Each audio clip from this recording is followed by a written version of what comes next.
तो हालात का हल किसी सियासी पार्टी के पास नहीं है।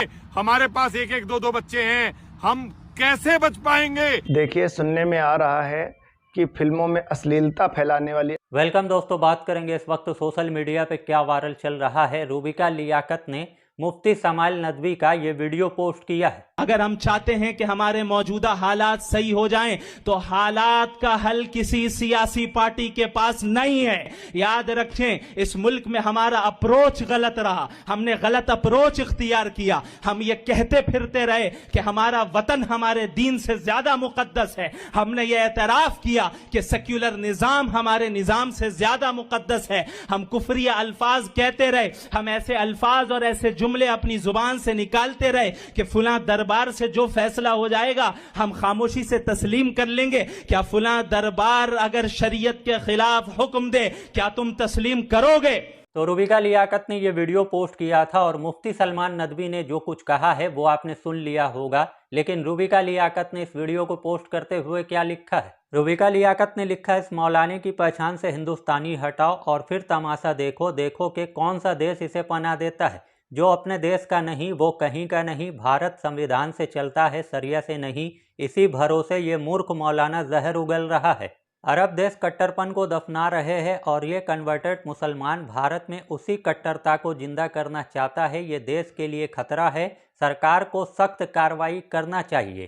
तो मुफ्ती समाइल नदवी ने जो कुछ कहा अपने वीडियो में, उसको लेकर रूबिका लियाकत ने ये सारी बातें लिखी है। लेकिन लोग रूबिका लियाकत के इसी पोस्ट के ऊपर बहुत सारे बाबाओं का वीडियो पोस्ट कर रहे हैं, जैसे कि धीरेन्द्र शास्त्री, जो कि देश को हिंदू राष्ट्र बनाने की बात करता है। दोबारा पूछिए, क्या पूछा? धर्म बड़ा या देश या संविधान? अब देखो, फिर बढ़ा दिए कदम आपने। मेरी दृष्टि में सबसे बड़ा है धर्म। राष्ट्र धर्म भी कहेंगे तो धर्म तो लेना ही पड़ेगा। धर्म बड़ा है, धर्मानुकूल राष्ट्र बड़ा हो जाता है। धर्मविहीन राष्ट्र का कोई महत्व नहीं। ऋग्वेद में राष्ट्र शब्द का प्रयोग लोक का परलोक दोनों के लिए हुआ है कि कम से कम दुनिया में एक राष्ट्र हिंदुओं का भी होना चाहिए। रूबिका लियाकत से ये पूछा जा रहा है कि ये धीरेन्द्र शास्त्री है जो देश और संविधान से अपने धर्म को आगे रखता है, देश को हिंदू राष्ट्र बनाने की बात करता है, हिंदू राष्ट्र के लिए रैली निकालता है, मुसलमानों के खिलाफ जहर उगलता है। लेकिन कभी आपने इसके बारे में कुछ नहीं लिखा कि ये देश के लिए खतरा है। बल्कि ऊपर से होता यह है कि रूबिका लियाकत उसको अपने शो में बुलाती है। एक यूज़र रूबिका लियाकत को ये बता रहे कि इस आदमी के नाम से भारतीय हटाओ फिर देखो तमाशा कि कौन सा देश इसे पनाह देता है। ऐसा लिखने की हिम्मत है रूबिका लियाकत? तो रूबिका लियाकत के इसी पोस्ट के ऊपर बहुत सारे लोगों ने रूबिका लियाकत से ये सवाल पूछा और बहुत सारे लोगों ने वीडियो पोस्ट किए। और रूबिका लियाकत से ये पूछा जा रहा है कि ऐसे बहुत सारे वीडियो है जहाँ लोगों ने अपने धर्म को आगे रखा है और देश और संविधान को पीछे कर दिया, लेकिन आप कभी इनके बारे में कोई बात नहीं करती। सरकार से कभी ये मांग नहीं करती कि ये देश के लिए खतरा है, इनके ऊपर कार्रवाई की जाए। उसके बाद एक अपडेट सामने आया है। त्रिपुरा का रहने वाला एंजल चकमा, जो कि MBA का स्टूडेंट था, देहरादून में पढ़ता था, लेकिन किस तरीके से एक होटल में जाता है जहाँ कुछ लोग इसको पकड़ लेते हैं। पकड़ने के बाद इसको चाइनीज़ चिंकी मोमो बोलते हैं। बार बार ये बोलता है कि मैं चाइनीज़ नहीं हूँ, मैं इंडियन हूँ। लेकिन उसके बाद इसके ऊपर चाकू से वार किया जाता है और इसकी हत्या कर दी जाती है। I am not Chinese, I am Indian, ये एंजल चकमा ने बार बार बोला, फिर भी अपना जान को बचा नहीं सका। क्या आज के दिन में भी 2025 में नॉर्थ ईस्ट इंडियंस लोग को खुद को इंडियंस प्रूफ करते करते अपना जान गंवाना पड़ेगा?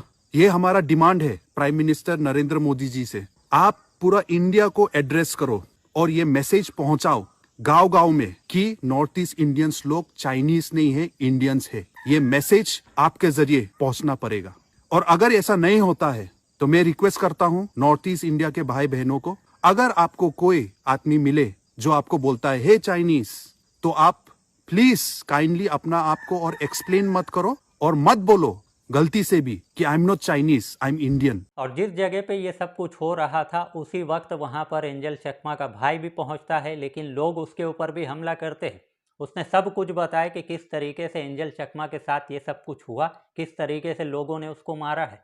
अब जिस तरीके से ये मामला सामने आया है, जहाँ एंजल चकमा को चाइनीज़ बोलकर मार दिया गया, उसको लेकर अब प्रोटेस्ट देखने को मिल रहा है। लोग इस बात को लेकर प्रोटेस्ट कर रहे हैं कि हम चाइनीज़ नहीं हैं, हम इंडिया के हैं, लेकिन फिर भी हमें इस बात को लेकर मारा पीटा जाता है और हमें चाइनीज़ बताया जाता है। इमरान प्रतापगढ़ी ने लिखा, कोई नॉर्थ ईस्ट का है तो उसको चाइनीज़ कहकर हिंसा करो, बांग्ला भाषी है तो उसको रोहिंग्या बांग्लादेशी कहकर हिंसा करो, मुसलमान है तो जिहादी कहकर हिंसा करो, ईसाई है तो धर्मांतरण का नारा लगाकर हिंसा करो। पूरे देश में जिस तरह से सड़कों के ऊपर नफरत का नंगा नाच हो रहा है वो शर्मनाक है और अफसोस है कि प्रधानमंत्री आंख मूंद कर बैठे हैं।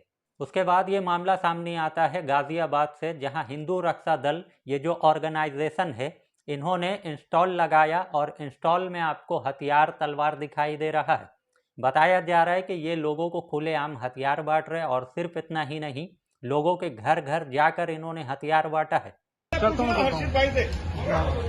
कहाँ जा रहे हैं भैया? हम घर घर अब ये तलवार वितरण करने जा रहे हैं और अपने हिंदू सनातनियों को सबको उनको देंगे और कहेंगे वो स्वयं अपनी रक्षा करें, कुछ नहीं पता कुत्तों का झुंड कब तुम पे हमला कर दे। बताया जा रहा है गाजियाबाद में हिंदू रक्षा दल के अध्यक्ष पिंकी चौधरी ने खुलेआम बांटे तलवार। कार्यकर्ताओं ने बांग्लादेशियों से खुद की सुरक्षा के नाम पर बांटे तलवार। पुलिस ने पिंकी चौधरी समेत 30 अज्ञात के खिलाफ FIR दर्ज किया है और 10 लोगों को गिरफ्तार किया है। भारत में अंदर बैठे हुए जिहादियों से अगर इन्होंने हमला कर दिया तो मेरे हिंदू परिवार कैसे बचेंगे? हमारे पास एक एक दो बच्चे हैं, हम कैसे बच पाएंगे? तो मैं अपने परिवारों को ताकतवर बनाने के लिए तलवार वितरण कर रहा। लोग बता रहे, ऐसा लग रहा है कि ये लोग देश को गृह युद्ध में ढकेलना चाहते हैं। खुलेआम घर घर जाकर हथियार बांटे जा रहे हैं। अगर पुलिस इन लोगों पर कार्रवाई नहीं करेगी तो इन लोगों का हौसला और भी बुलंद होगा। नफरत और हिंसा का भारत में कोई जगह नहीं है। उसके बाद इस वीडियो को देखिए, एक ऑटो रिक्शा वाले ने अपने ऑटो के ऊपर लिखाया जय श्री राम। जो इसके ऑटो में बैठकर जय श्री राम बोलेगा उसको 10% का छूट मिलेगा, लेकिन होता यह है कि इसी का हजारों का चालान कट जाता है। और अब पहले आप ये वीडियो देखिए। इस भाई का दावा है, ऑटो पर लिखा इसने जय श्री राम, भारत का बच्चा बच्चा बोलेगा जय श्री राम तो 10% छूट पाएगा। ऐसा लिखते ही हजारों का चालान कट गया। वो लोग जो जय श्री राम के इस नारे को प्रपाउंड कर रहे हैं, RSS, VHP, बजरंग दल, या तो गोवा में और इस बच्चे के चालान को भरे। उसके बाद ये 5 वो लोग हैं जिनको पुलिस ने गिरफ्तार किया है, जिन्होंने बरेली कैफे में जाकर तोड़फोड़ हंगामा किया।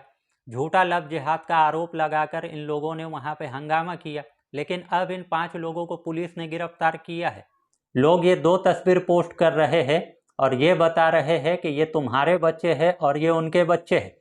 चप्पलों पे भी निगाह डालो, बेरोजगारी का आलम दिख जाएगा। तो एक यूजर ये बता रहे कि हवाई चप्पल पहनकर धर्म बचाने चले थे पर पुलिस ने पकड़ लिया। बरेली कैफे केस में 5 धर्म धुरंधर अरेस्ट। अब घर वाले भी परेशान होंगे कि इनके बिना धर्म को कौन बचाएगा।